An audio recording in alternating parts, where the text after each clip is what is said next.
Morning, everybody. It's a pleasure to be with youth and community work colleagues. As I just mentioned, some of you might have heard me. It's been a while since I was in the presence of such colleagues, and I am actually a youth worker myself by trade, but it's been a very long time since I practiced any such things. Just to tell you a little bit about myself. So I've been around sort of youth justice for 20, 30 years-ish. I was 50 years old in September. It's a long time since I trained as a youth and community worker. And moving sort of away from youth and community work, I got myself involved in the world of gangs and organised crime. I was once, I'm going back now, but I was once the head of the multi-agency gang strategy for Manchester, which focused on firearms gangs in the South Manchester area. That was a project with no end date, where I was responsible for coordinating the multi-agency approach to trying to reduce the number of deaths and injuries associated with South Manchester firearms gangs. That included a detached outreach program or element as part of it, which was the element I was most fond of. And just to give you a bit of a little bit of glory there to share around the youth work element of the multi-agency approach. When I started, it mainly focused around engaging those individuals who were on orders from the court. And when we moved towards a detached outreach model, so working most nights in Moss Side, Longside, we went from those being forced to participate to those who volunteered to participate. And we were able to offer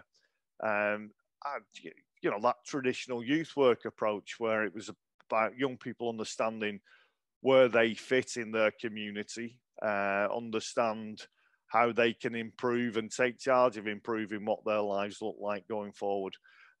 So yeah, that was MAGS, the multi-agency gang strategy. Like I say, I'm very proud of the youth work element of that. And that's something I've sort of taken with me through my career since. Moving on from Manchester, I joined the Home Office as an advisor, and I was there for several years and was involved in sort of various iterations of tackling gangs from a Home Office perspective, working with police forces. When I left the Home Office, I became involved in sort of a variety of different consultancy roles, mainly with police forces, but focused around partnership working and looking at how police can best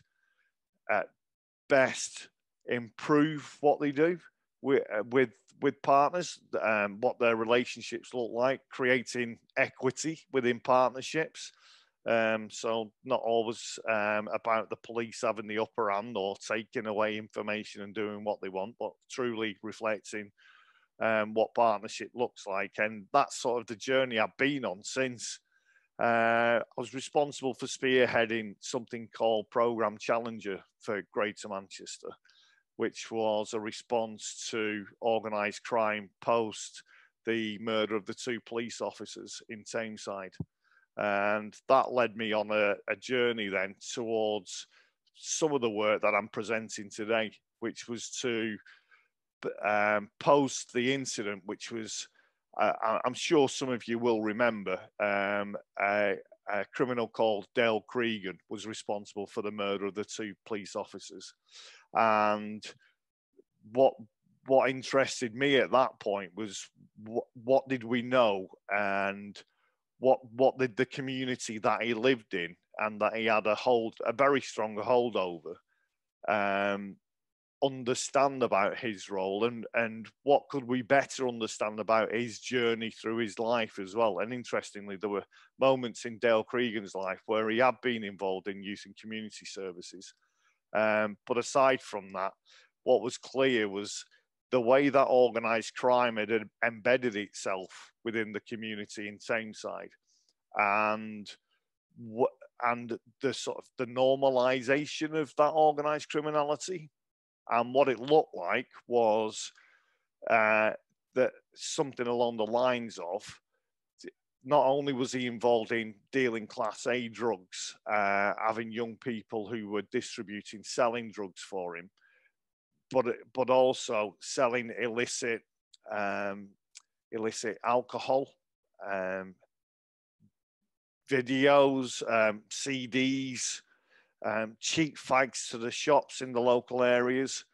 And what became clear was actually one of the bigger challenges that was playing out wasn't this international criminal stuff that he was involved in. So he was able to get access to military grade weapons, etc., hand grenades and Kalashnikov guns, but also this sort of culture that had grown up, and arguably the community in Tameside, in that particular part of Tameside in Hattersley, had become complicit in many ways to, you know, turning a blind eye quite often to what was going on. So that was an interesting proposition to understand that better, because clearly the opportunities to get upstream of some of these problems, we didn't know what they looked like. So police had mainly focused on, you know, traditional policing with that type of organised criminality. They wanted to see where the opportunities were to intercept the drug supply or the firearms, and understand the roles of the individuals that were involved in the wider group network. But actually, some of these other things that were playing out, we didn't really understand very well at all. So I proposed a pilot project that looked to test, and this took some time. So this is 4 years after the incident that I started this process, to look at what does organised crime look like, and what are some of its complexities, but also where are some of the opportunities where we might better be able Nick, I don't know if you're aware, you've frozen there. Oh, I wasn't aware, Kev. Am I back with you now? Oh, everybody's frozen. Maybe it's me. I can hear you, Kev. Can you hear me? Yeah, we can hear you fine. Yeah, I can't hear Kev very well now. Sorry, that my mic was muted. I think I might have frozen rather than you there, I'm afraid. Sorry if I interrupted. That's okay. What do we do? So, well, I can only see sort of one or two people's faces. So will you wave your hands if I do break up? Do let me know, because I'm not sure how I can monitor whether or not we can all still hear each other. I'll text Steve your number as well, Mick. So if I don't text you if you're frozen, then Steve can. Good stuff. Okay, right. Thank you. Right. I've managed to get myself off my slide. Right. Let me get back on my slide. Right. So, so 4 years on, 2012, 13, looked at trying to promote the idea of better understanding how organised criminality impacts local communities at a community level.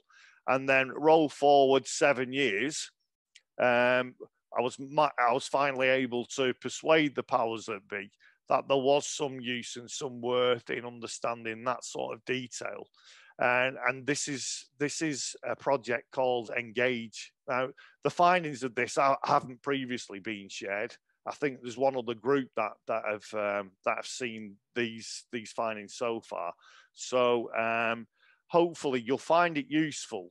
I certainly did. I found that some of the finer detail around this subject area surprised not only myself, but my colleagues who I was working with to pull together this picture. And I think in particular, some of the sort of clear different pathways into organised criminality. So what stood out was you tended to have younger people who were in these 5 areas of Greater Manchester that I looked at, who were on the peripheries of antisocial behaviour when their journey starts into being recruited and becoming drug dealers and distributors for these organised crime groups that were quite often dynastic families who were second generation into holding together a regime or an outfit that included their families and had included their families in the previous generation. And the effect of the successive generations and the ability to use the local community to look at new recruits and to support and keep intact their business structure, which was dealing drugs in the main.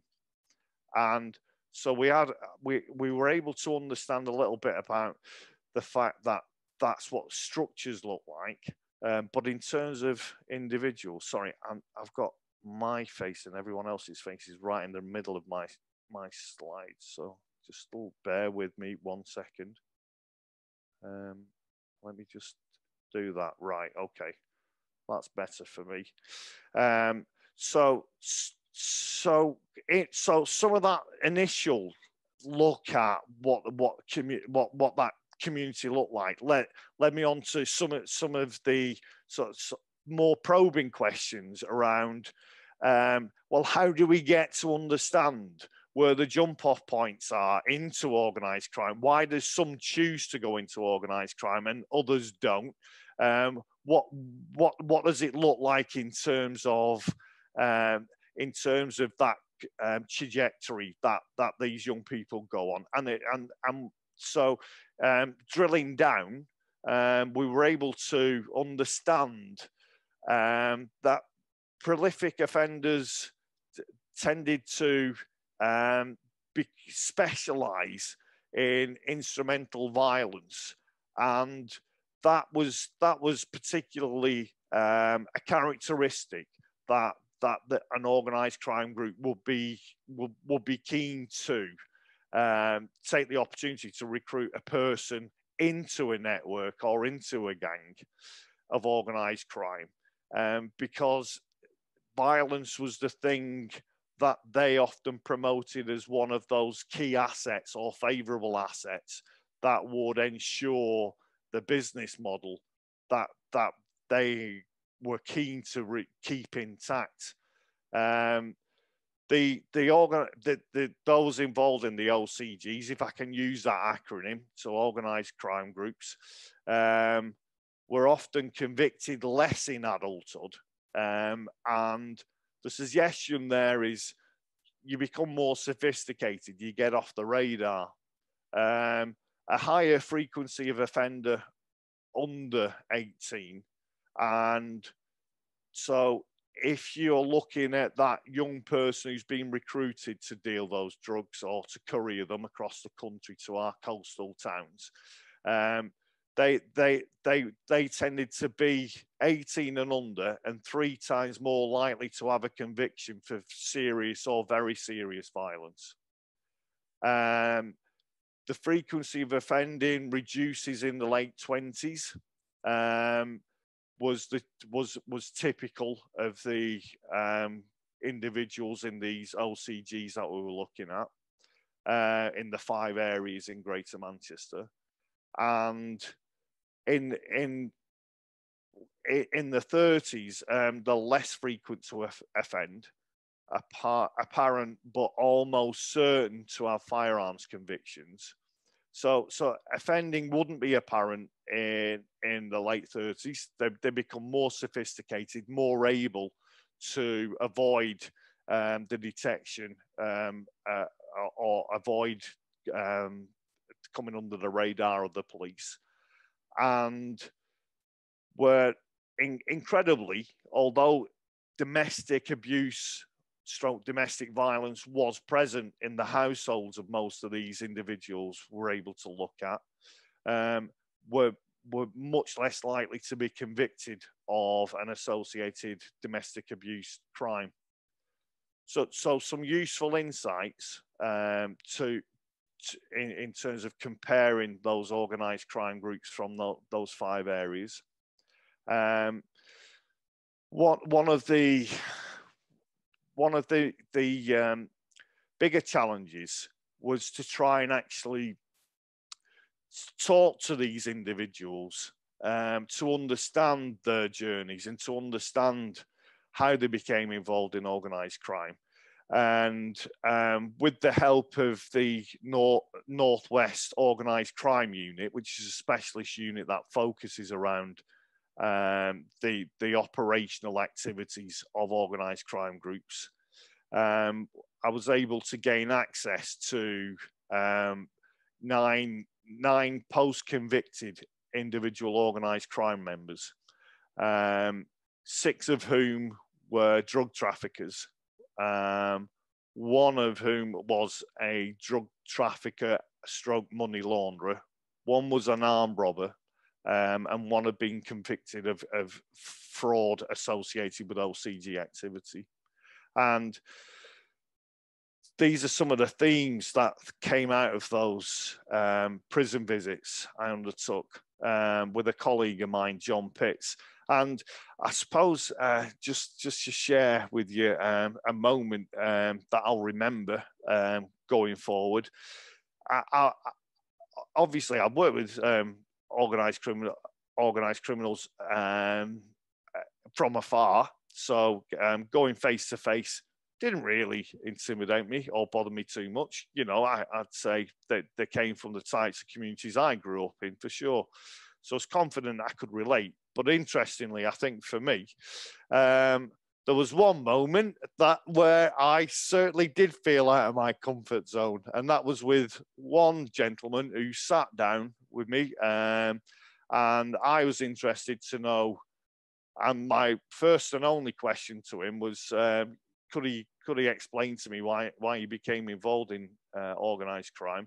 And he stared me in the eyes, and at that moment, his steely eyes elicited a scary response from me. And what came out of his mouth was certainly something that was memorable.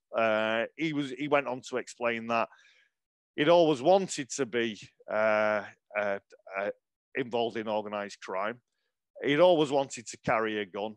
And he was always happy to hurt people, and he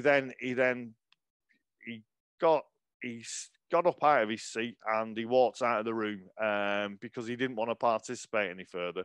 But he was a very scary individual, and I will remember him because he was probably the only one of all of these that I spoke to. He was truly somebody I couldn't relate to, but was truly somebody as well who was particularly violent. And he's actually serving a life sentence still as we speak. I'm just checking, guys, because Kev, am I still there? Yes. Okay. Right. So with the prison interviews, what we saw was quite distinct category in terms of being able to measure or understand better where they might fit in terms of were they involved early in the life or later in the life. And those of the 9 who were involved, some clearly had come from neighbourhoods in and around Manchester where there was high crime, and they were early to stop attending school, roughly for most of them, first year in high school, and they were also linked with families who had been involved in criminality. And then there was another group that were were in the 40s, 50s, and we call them late onset because of their age. And they tended to be the likes of garage owners or shop owners or car wash owners who'd fallen into difficulties financially, but they were able to, through the network in the local area, connect with existing organised crime groups who they sought out to throw them a lifeline in terms of sustaining their income. So two quite distinct groups, and that roughly split sort of 4 in one group and 5 in the other between the 9 that were interviewed. There were familial links, which I've mentioned already, so that they were quite often born into an organised crime family, and or they had wider family networks that were able to introduce them into local organised crime groups. And I mentioned with Dale Cregan and understanding what had happened in Hattersley, and we call this the neighbourhood effect. What was clear was there was a real ability of these families to powerfully influence even those with a positive family background. And what we mean by that is, you know, quite often the influence extended to the point where you know that they would ingratiate themselves and be able to manipulate people who had chosen the path not to go down the road of organised crime. Splitting my metaphors there, but I'm sure you understand. But what was clear was the influence looked something like you might find, or you might best describe, associated with those involved in sexual exploitation. It looked like grooming, and grooming was a pretty standard tool for most of, if not all of the experiences of those individuals. That was interesting. That was an interesting insight, because I'm going to come and talk later in my presentation about a group of young people who we picked up following this piece of the work. Sort of 3 elements to it, and that thing that we describe as grooming criminally, not sexually, was actually something that was quite clearly a part of a pretty standard operating model for most, if not all, of the organised crime groups that our other group that I'll come to later were experiencing. And that's that insight, I think, quite usefully for yourselves as youth workers or working around communities and working with young people is something. I think that's very much something that's worth understanding, and I'll talk a little bit more about that later. So interestingly, for those who were convicted, who I was able to interview, the thing that, out of all of what they'd experienced being convicted for long periods in prison, they've had all their assets seized because the police had investigated what wealth they had, and were able to go back to the courts to apply for those assets to be removed from them under the police and criminal evidence POCA legislation. And so quite often the family on the outside, they might have been turfed out of their home, certainly with 8 of these 9 individuals. The assets had been seized, they had been turfed out of their home. But the thing that they were most bothered about was the children and the impact that the police were having when they were having discussions in the going forward, looking to their releases, where they would not be able to access their children because increasingly the police were using safeguarding legislation to prevent them from having access.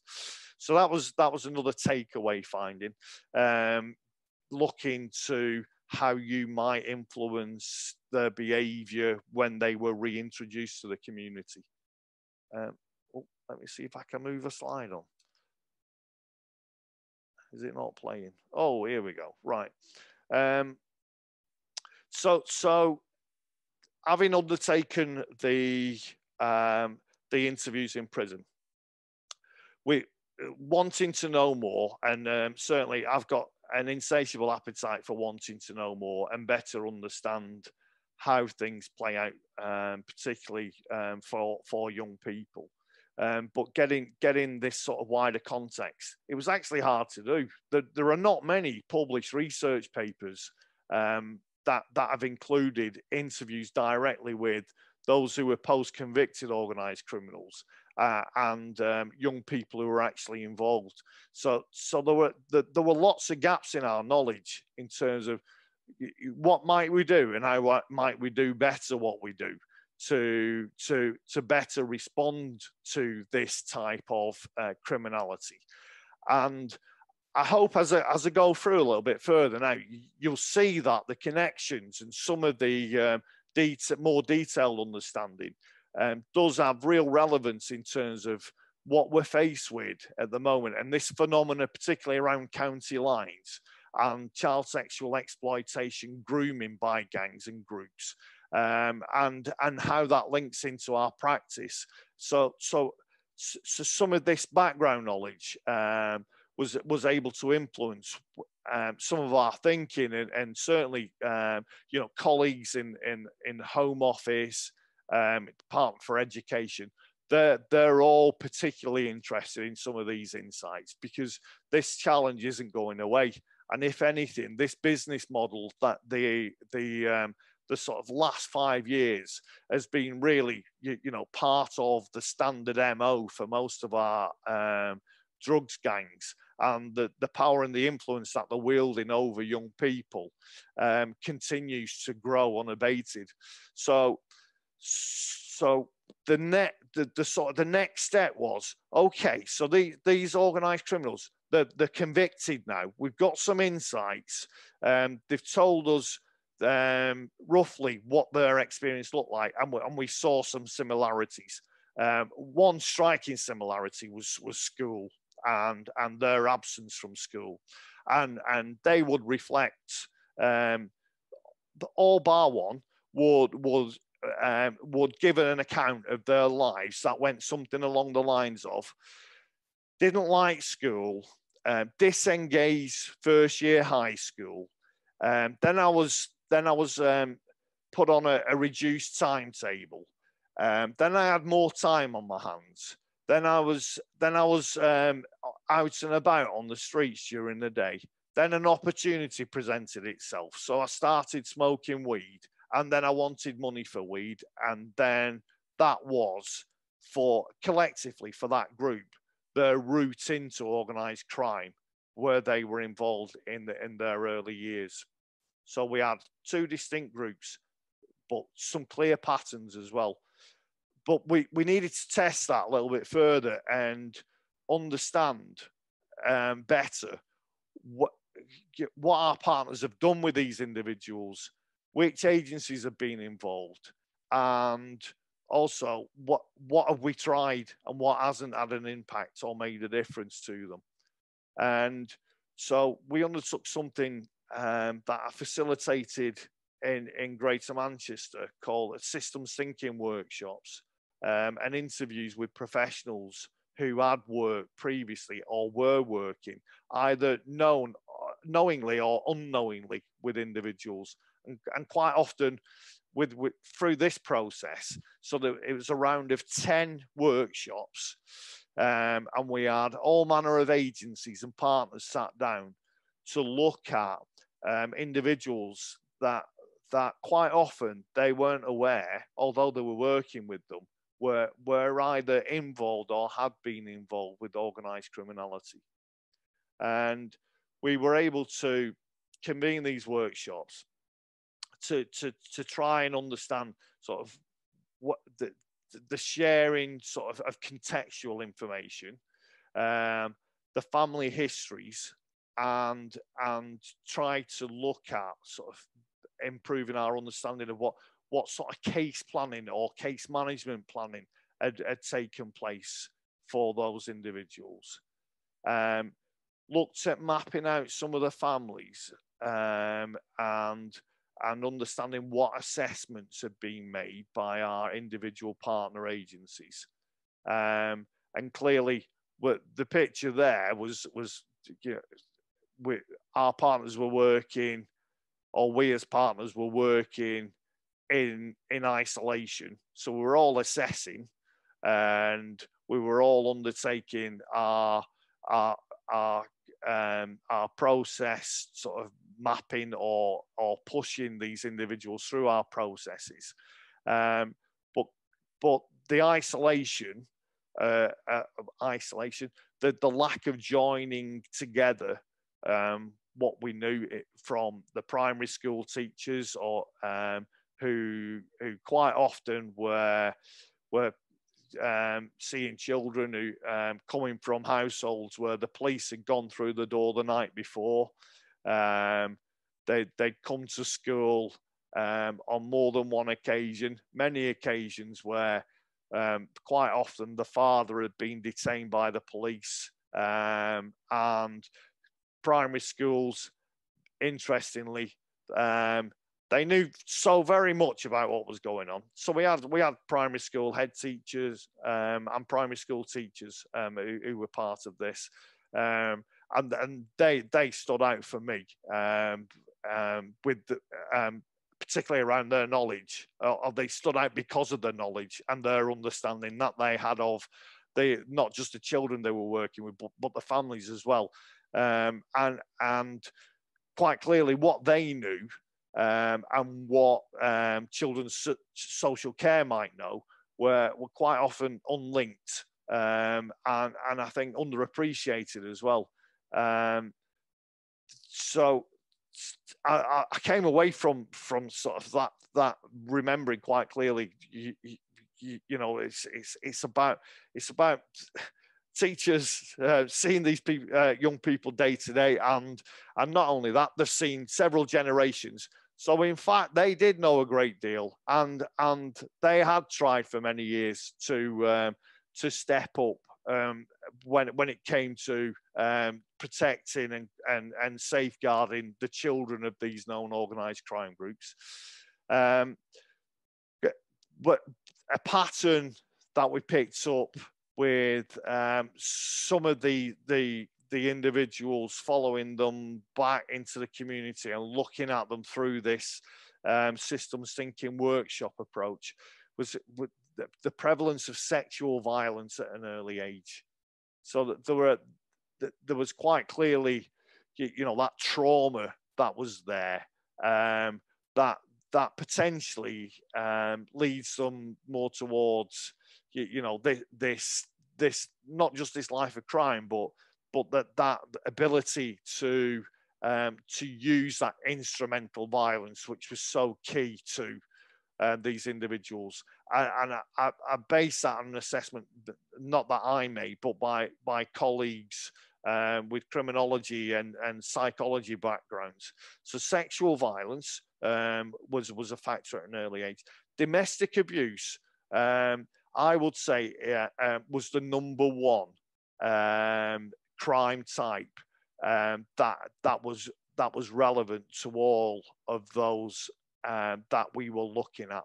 So those who had been convicted, and though of the families of those and the wider criminal networks that we looked at,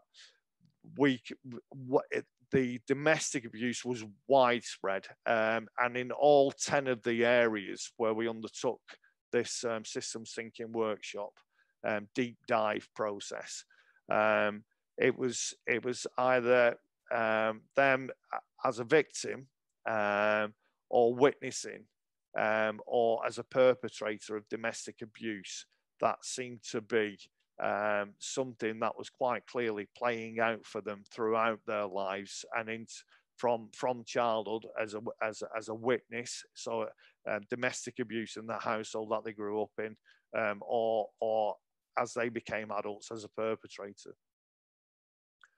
Quite clearly with what we were seeing with our partners was they were quite often working with the families who were presenting in all manner of ways, so either referrals from school, referrals into early help, they've been picked up and assessed, cases closed by children's services, that they were quite often reconciled that to the fact that what they were waiting for in terms of the trajectory of these individuals growing up and or becoming involved in crime was, or ASB, I should say, and social behaviour, was the expectation. So you've got a family unit that are reaching out to services are working with them, and when you get that individual disengaging from school, quite quickly, what partners seemingly had done was expected the next step for engagement to look something like waiting for the criminal justice system to kick in, because that's where they thought, or that's where they are used to the next stage of what they do in terms of planning would happen. So criminal justice system, once they were presented at court, the youth offending services became involved, then quite often you see a plan would come to sit around these individuals, and that would be the first time where these partners were actually sat down together and sharing information in a meaningful way and coming up with a plan. But arguably, the opportunities to get ahead of this this problem or these challenges had presented much earlier. But this point that our partners were expecting these young people to arrive at was the criminal justice system, that kicking in, then they'd get down to business of starting to pull plans together. But quite often it was too late. And so that sort of lack of interagency understanding and appreciation of what had played out, the disconnect between sharing, understanding with the primary school teachers, with secondary school teachers, with those who worked in the community, with those partners in children's social care, adult social care, etc. That disconnect proved to be something that was quite useful to this business model that we've seen evolve over the last 5-10 years, particularly around county lines, that these organised crime groups have become quite so invested in. So, sorry, just let me take a sip. So some of the, so 10 areas, we've looked at 10 families, we've interviewed those in prison post-conviction, tried to come up with some risk factors to try and sort of pull together our understanding and grouping together some of our thinking. And this is an example of what we came up with. So predominant factor is that individual is linked to a known OCG member, either by family or friendship group. They were resident within neighbourhoods with known organised crime activity going on. Quite often, the label of the organised crime activity was attributed by police and not shared with other agencies. So it was unbeknownst to other agencies that there was something that had been defined as organised crime activity, because police felt it wasn't for sharing. It was for them to know and not for other partners to know. Violent behaviour had been suspected or reported, or they'd been convicted of that in both the families that we deep dived around and those who had been convicted. Low educational attainment and attendance. Exposure to violence in the home. I mentioned that domestic violence, domestic abuse was prevalent in all of those that we looked at. The 10 families that we looked at and those who were post-convicted. That certainly an element of impulsiveness, risk-taking behaviour was present. Parent hostility towards authority figures, lack of engagement with professionals. That was one sort of factor that thought, but certainly got my spidey senses tingling in terms of youth work opportunities, community work opportunities,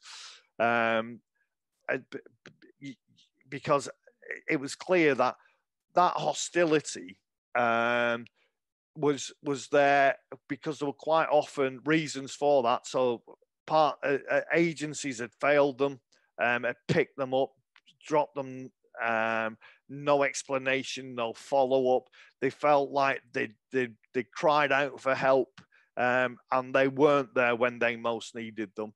So that hostility, quite often, there was a good reason for it. Lack of appropriate parenting skills, including boundary setting. No surprise to most people, I'm sure.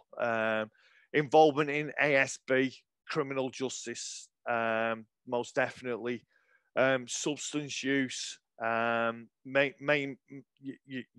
mainly smoking cannabis, and then going on and starting to experiment. Again, nothing that would be a surprise to colleagues on this call. And then interestingly, another standout one was so half of those families of the 10 that we'd examined in detail had experienced the death of a significant male role model in their lives. So I think something that's definitely worth exploring, but lends itself to some of the current thinking around the models around early childhood trauma and trying to use that as a risk indicator that provides opportunities to work with those who you might argue need the work, prioritizing around that sort of trauma and collective groups of incidents that could be considered as trauma is more the way of thinking that I've been sort of part discussing with colleagues in various parts of the country. It seems Wales have really sort of stepped into the early sort of childhood trauma as risk factors and identity ways, providing ways of identifying those individuals who might indeed be these young people and adults who are involved in organised crime, and give reasons why they're involved. So trauma definitely was something that was significant for most, if not all, of the individuals. I've taught through this sort of deep dive process. They were the workshops. This is some of what we found sort of broken down a little bit into some percentages. So the workshops led us on to a discussion with the Home Office, where I was able to say, right, so we think from the interviews that we did, from the workshops, we think we know that we've got some ways of understanding better who these individuals are, how they get involved, and what some of the risk factors are, or predictively what their sort of trajectories might be. And we were able to ask the Home Office to fund a piece of research that looked at identifying a group of young people aged between 12 and 19 years in 5 areas in Greater Manchester who were involved and verified involved in organised crime groups. And we were able to persuade them to commission a piece of research that looked at their lives and the work that was going on around them, to try and gain some further insights to understand better how this organised criminality was playing out for a particular cohort of young people. So we were able to look at a group of 20 young people. They were aged between 12 and 19 years old. So they were mainly male, no surprise to people. This group all had links with known verified organised crime groups. A third of them had immediate family links with organised crime groups. Over half were currently in alternative education provision. 67% of that group had been reported missing from home in the past, and 56% had prior involvement in antisocial behaviour. So these are some headline findings. So this group of young people, we were particularly keen to understand as best we could, and partners, their involvement, agency involvement, school involvement, etc. We tried to understand that as best we could, and some of the insights, I think, were quite striking, and certainly lend themselves, these insights, into informing better ways of working and how we might engage. I mentioned that, and I keep mentioning this phenomena that's sort of county lines. It is a phenomena, and it's something we have sort of grown to understand much better. The fact is it really is such a very successful business model. The expectation is that the phenomena will only grow and sustain itself, because it really is so well adapted to recruiting vulnerable young people, and its sustainability is primarily possible because of the exploitation of young people. And some of what we know from this work, I'm sure won't surprise you, but I think what did surprise me was that practitioners who I was able to talk to, who were working with these young people presently, that their lack of knowledge around organised crime quite often put them at a huge disadvantage in terms of helping this group of young people, because they weren't able to appreciate and appraise themselves fully of some of the characteristics and ways of working around these OCGs, and also were quite often bereft at the power and influence, or left bereft when understanding the power and the influence of the groups have on these young people. You know, they were quite clearly becoming substitute families. Were able to provide funds. Quite often, they were also able to provide support to the young people's parents as well. So when parents had no longer wanted to engage with statutory or community services, they were able to reach out to these organised crime leaders or older members of these organised crime groups at times of crisis, so that they were able to have a loan when things were getting hard, and they were able to get a lift if they needed to go into town and they had no money. That type of thing for these organised crime groups was something that was quite striking, really. The range of their involvement in these families, this group of young people, and Kev, I'm going on, and I'm just feeling like, do people want to ask questions?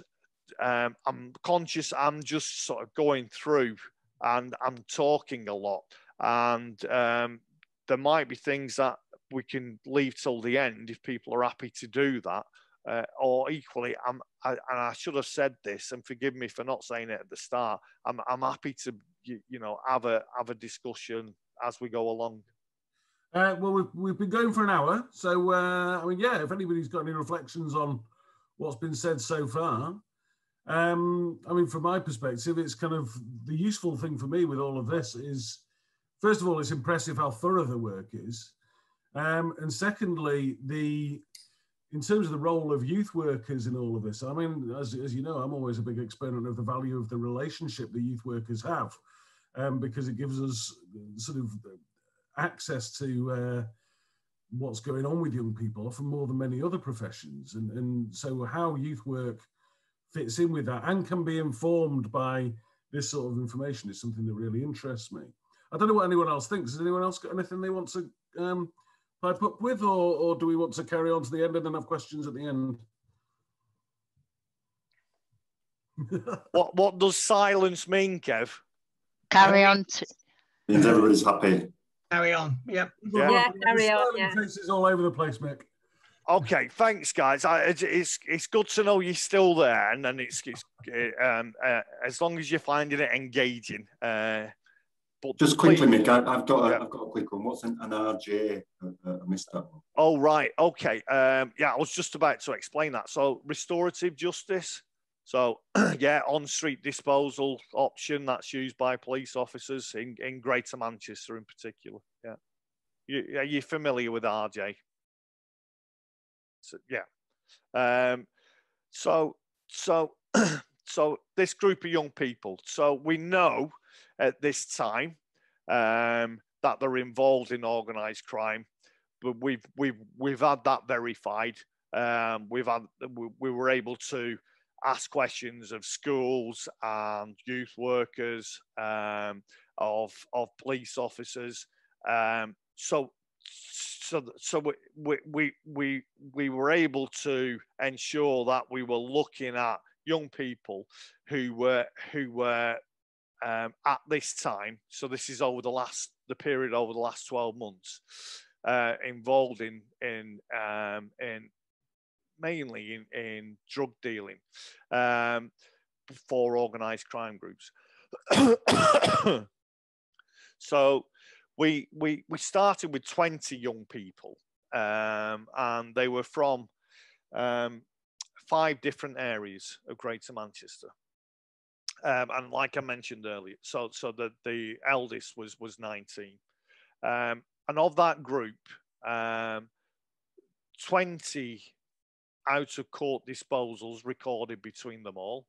So this is up until the age of 19 was the eldest. We had one person who was 19. 15 restorative justice interventions. One young person, he'd actually been subject of 7 different restorative justice disposals by police officers, which was quite interesting. If you look at the reasons why restorative justice is used, it's sort of that first incident or those low-level incidents. And certainly it wasn't anticipated that you'd find an individual who might have been subject to 7. And one of those offences actually included 6 grams of cocaine, and he was 14 years old. So certainly a lack of consistency there from our current GMP police officers, serving officers. So of that group, 8 had youth cautions, including repeat youth cautions. 2 had final warnings, and 3 as adults. So what I mean by that is you know, if you're 18 and above, you're an adult. Only 4 had YOS prevention services, so youth offending services. I mean, it's quite clear, you know, that those prevention services are being stripped back across most of Greater Manchester. It's few and far between. What my knowledge going back, with you know, was to the days of when the Youth Justice Board was just set up, and it was often the case that prevention went hand in hand with the work that the likes of the youth offending services would do, and or you know, there might be a collaboration around prevention with local youth services, but that seems to have been stripped away, and I think for the one area where we were able to see prevention work, when speaking to senior managers in that local authority, you know, it was something that had been overlooked and actually was seen as something of a luxury. And have we not seen it? And have we not decommissioned it? So I guess that you know the lack of those services is something I certainly feel is worthwhile reinvesting in, based on what we experienced understanding all this world. So of that group of 20 then, so 72% were using drugs, including cocaine, crack and heroin. 39% had significant close family bereavement. So bearing out the findings from the interviews in prisons and then the deep dive around the 10 families around Greater Manchester, that's significant proportion there that we're seeing that bereavement play out for them. 72% had a father that was absent from the family home. Majority of them were identified as being at risk of being exploited non-sexually by others. So going back, prison interviews, they were able to tell us they were provided with gifts. They'd been excluded from school, as I mentioned, or they'd been put in the reduced timetable. They had more time on their hand. They were going out, more time available on the street without supervision, and they become involved in trying to score weed in the main, and then they look to secure money. And quite often, the pattern was they'd be given gifts to go and take this package somewhere, and what we call grooming in sort of that in sexual terms was something that was prevalent not only for those who were post-convicted, not just for the families, but was certainly something that we were seeing happen for the vast majority of this group of young people that we've just been looking at. 39% of this group of 20 were open to children's services, family support was in place. Can I move on? Excuse me for coughing down the microphone. So 89% of the 20 had previous social services contacts, and they amounted to 112 previous contacts with children's services, and they ranged from an average of between 0 for one and a maximum of 26. So an overall average of 8 contacts per individual. Of those contacts with children's services, 31 had been subject to initial assessments, 17 had been involved in CAFs and TACs, so team around the family, child around the family. So that mid-range sort of safeguarding intervention from Children's Services. 5 of those individuals were judged to be children in need at some point by Children's Services. 11 had been subject to child protection meetings, and 1 individual had 9 child protection records. And 5 had escalated up to that high level of safeguarding response, of legal interventions have been put in place. So of this group of young people that we've just been looking at over the last year, what we can also conclude is that all were from neighbourhoods with identified OCG activity. Are there any questions from anybody? I'll carry on going through this list. Just a quick question, if I may, David. Hi, David. The last slide that you showed about the engagement in terms of social care. Yeah. Reach any conclusions about the effectiveness of social care intervention? Well, I think one conclusion for me was they seem to retry the same type of intervention, and rather than it being something that was judged to be of meaningful impact on the behaviour or on the safety of the individual, quite often they just exhausted that intervention. They've tried it, it's not worked, and then case was closed, and then at the next crisis or next safeguarding referral from school or from others, they'd reopen and they'd try the same intervention again. So, although you can't see me, I'm nodding away. That's typically what it looked like for all these young people. Is they were experiencing involvement of Children's Services that the siblings had been subject to previously, that typically the mother had been subjected to, but it wasn't something that was dynamic enough, or clearly wasn't something that was dynamic enough or tailored enough, because it had to be something off the shelf. So it was a standard Children's Services. So your assessment, then there was non-engagement.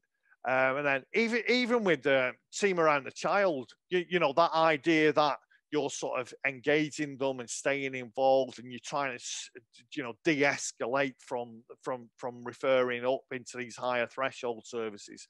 We were seeing this pattern of they were open, they didn't engage, and then case was closed, and then that pattern would repeat for all of them.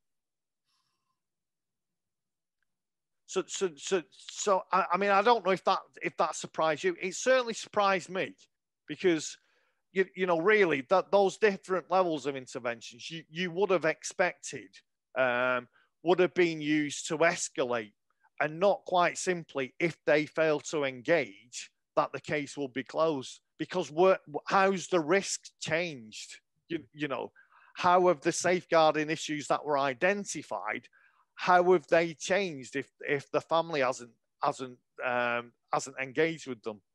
And I mean, I think quite strikingly for me as well is that most of these families, the parents didn't want Children's Services involved, so they were quite cute about stopping them being involved as well. They were moving across, you know, so they'd go from Tameside to Oldham, because quite often they were in sort of, you know, rented housing. They could avoid services if they moved, and they knew it might come to them after a few months or a couple of years, but they could certainly avoid you know, some immediate sort of crisis work that Children's Services were trying to impose. And also, you know, they were quite deft. Well, they were deft exponents in avoidance. So if you looked at, you know, changing school was common. not attending or engaging in, what others might do. It's sort of friendship groups, that type of thing. They were quite prepared, it seemed on the face of it, to sort of jettison all of that and move on and move away. And that was another pattern that we'd seen. So avoiding the detection, or if not, avoiding further engagement with children's services would be something that would characterise this group. Mick, just a quick, I don't want to eat into your time because you've only got 15 minutes left. Oh, right. I can bloody ramble, can't I, Kev? Right. Yeah, it's all fascinating stuff. No, I just wanted to know, in that engagement, because one of the bits of work I'm doing is looking at the role youth work supporting and complementing all these other agencies. And one that I'm kind of trying to find out about, because it was used by Risky Business in Rotherham during the Rotherham sexual exploitation case, was the role of youth workers in walking alongside young people, being with them and supporting their engagement with other services. Because youth workers are kind of the trusted individuals and they've got a relationship with the young people. Certainly in Rotherham, the youth workers were able to support some of the girls in their engagement with police, which meant they stayed engaged, which meant that some convictions happened. Is that an appropriate role for youth work in this sort of situation as well, would you say? Yeah, and sometimes it had been, Kev, unbeknown to the youth workers, it had been, and it was some of the best work as well. Sadly, for some colleagues who were involved, they were hoping that when we looked at troubled families engagement, that would have been the best, or the most impactful, or the most supportive, or the one that the young people would have got most out of. And it was quite striking that they were so disappointed. I wasn't. Where you had seen youth workers engage, young people were happy to do that, and in a particular area in North Manchester where there was a really strong presence of youth work linked to a youth centre who worked closely with the pupil referral unit. That they had got involved and they had become trusted, and that was exceptional. So where we had seen a trusting relationship develop with a young person, it was the youth worker in this case, and no surprise to me, and for many reasons, no surprise to me, because I am a youth worker and I do believe in youth work values. And I'm more than aware of the fact that these young people, they're not there because they chose to be there. They're there because they're having to be there, because there's not much by way of an alternative. They're not going to get that stimulation, that engagement, that encouragement, that support, that income stream. So all those things really. I think pupil referral units, you will have seen me refer to the numbers who were excluded from school in this group, in this current cohort. And I think what's clear is most, if not all, are subject to exclusion from school. Question, Mick, from Williams G. I don't know who that is. Right, I can't see the chat, Kev. Can no, you they've read got it? a hand up, so... oh, go ahead. Yeah, crack Williams on. G. Hi, sorry, yeah, my name is Gareth. Sorry, would you recommend as youth workers that we all carry out interviews in police stations following arrests? Be effective practice? So I didn't quite catch your question then. You're breaking up. Sorry. Could you try and repeat that? Sorry, and I didn't catch your name as well. Sorry, yeah, my name is Gareth. Yeah, my question is, would you recommend as youth workers that going into police stations to carry out interviews with young people after they've been arrested, in addition to the DOS triage interviews? Right. So if I understand your question correctly, it was, should youth workers go into a situation where, well, a young person detained in cells and interview them or be part of that process in addition to the youth offending service? Yeah. Yeah. Absolutely, and I think what you know, the possibility of combining the two approaches as well would be something, I think, for me, that would be worth exploring further, and having sort of clear delineation between roles. So the purpose of youth work is in those circumstances is this, and it's quite separate to youth offending service, who are going to be playing that role around processing the young person through this criminal justice journey up until the point if they may be on an order to them, and then focusing around their crime-related behaviour. Where's the stuff that's focused on that individual, looking at around issues such as how to protect themselves from these individuals who might seek them out to groom them to become involved in criminal gangs. What are some of those conversations? What for me, what they are is focused around ensuring, from a youth work perspective, ensuring that individual does grow and learn and reflect and protect themselves. And I think absolutely, that blended approach, youth work, youth justice, would certainly be something that I would give my stamp of approval to. Hi, Mick. It's Maya here. Hi, Maya. You raised some really good points. I used to be a youth worker, but they got rid of youth work at the local authority I work for. Very sad to hear that. Yeah, I'm an early help advisor now, so I support schools and primary schools, etc., in that early help at that sort of emerging and sort of just before the intensive support threshold. Sure. So you've come up with some really good points. One of the things, I'm putting a training package together for schools at the moment, and I've been researching into the disruption techniques. So it's sort of just to get your point on some of those disruption techniques. What have you found that has worked, and what information as professionals could sort of put in place to support these children and young people?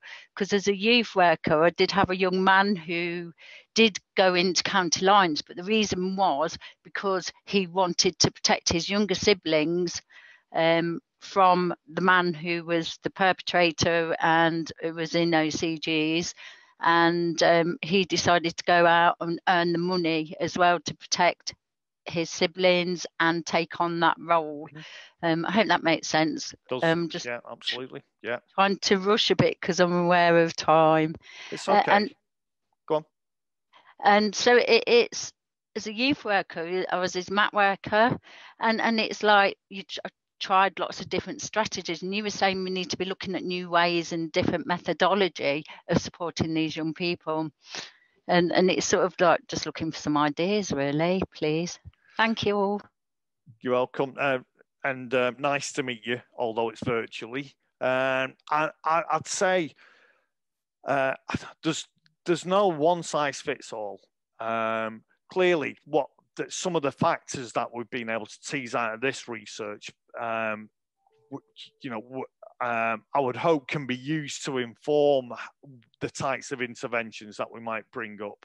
And I think certainly there's lots there to be digested by the youth work fraternity.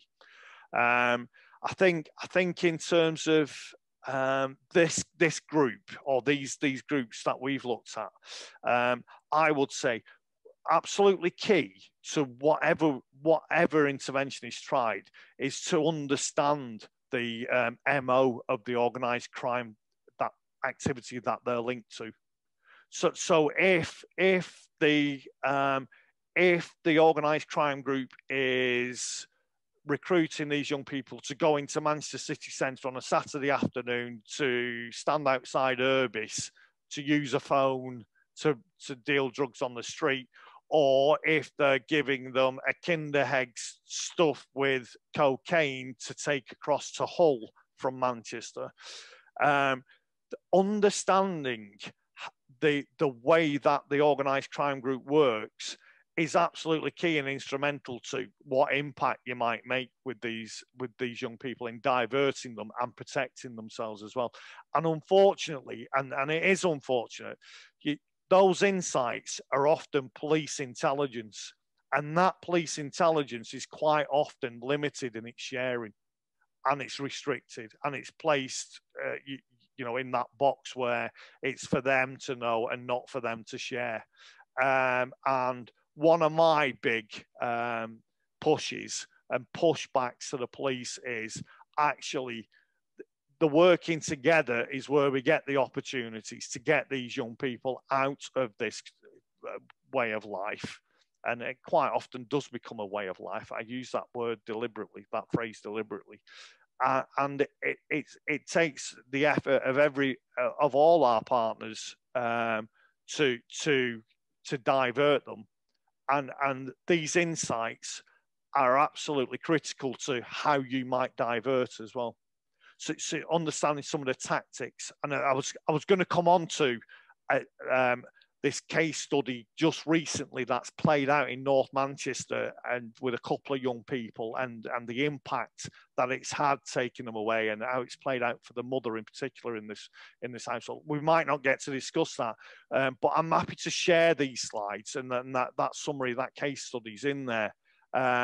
So I think that connecting into that, the cops manage something called the OCGM, which is a national framework which maps out all of their organised crime groups in their local areas. And you will find in each of your areas that you will have senior investigating officers or officers who are responsible for keeping updated that OCGM, as it's referred to as, the organised crime group mapping process, that will have these insights in terms of the structure, the connections within the groups, and the types of activities that the criminal activities that these groups are involved in. So I would highly recommend you having those discussions locally with your police to try and crack open that really valuable chest of information that exists at their fingertips, and to try and link into that. Sorry, Kevin. No, it's all right. We're just into the last 5 minutes. Rob's got his hand up for a question. But the other thing is, with the slides, we can, before we end the recording, we can scroll through the slides. Yep. And that means people will be able to access them when we post the recording up on the LMS. Okay, good idea, Kevin. But yeah, we're in the last 5, and Rob wants to ask you something. Go ahead, Rob. Well, it was just on your point about information sharing, really. Up until recently, I was working with Rochdale Youth Service, and they have an open invite to the Sunrise teams briefing meetings once a week, where they'll talk about high-risk young people, or complaints and incidents that they want detached workers to be aware of. And also something that we were doing during lockdown was we were conducting the missing from home interviews as a supportive process. Where have you been? What are you doing? And what can we do? So we did have some distinction from the police, but we were sharing that information. That was really, really useful. I just wanted to jump in with that. Yeah, I think the missing from home, that's quite an interesting one, Robin. Certainly crosses over into this world. And as I mentioned there earlier, was something that was prevalent with this group. And potentially then something we should be more concerned about, exploring these types of issues with them as well, or to be aware of these types of issues that might exist if they are going missing from home. So just to conclude then around this group then of 20. So 83% are being victims, witnesses, perpetrators of domestic violence. So playing out that theme again. So the theme we found in the first group, so post-convicted organised criminals, and then the second, where we've looked at those 10 families, and then these individual young people that we've been able to identify. So that those factors played out. So over a third had current EHCP plans. One was waiting to go on one. Interestingly, it's taken a long time for them to get their plans in place, and quite often, you know, it was years before they had them in place. Even though it had been identified perhaps at primary school, it's still not been concluded by the time they got to secondary school. Waiting for ed psychologists seemed to be something that had played out for all of these young people. Services for educational psychology. 44% had families supported by benefits. 3 were unknown, how they gained an income and were able to pay bills.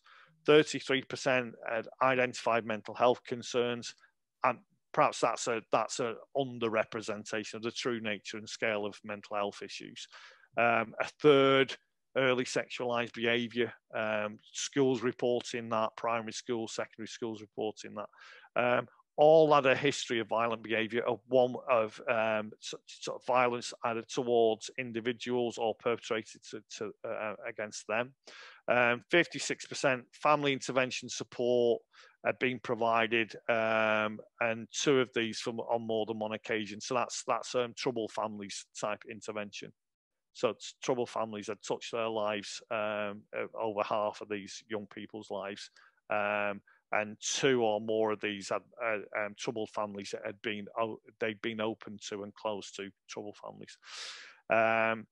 And information from just 2 cases had 157 calls to the police to 1 address. So that's that.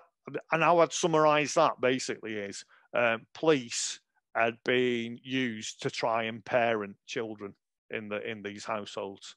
So where incidents were occurring, regularly calling to the police to ask for a response to come out because behaviours had become too difficult, and they were asking the police for their help and support.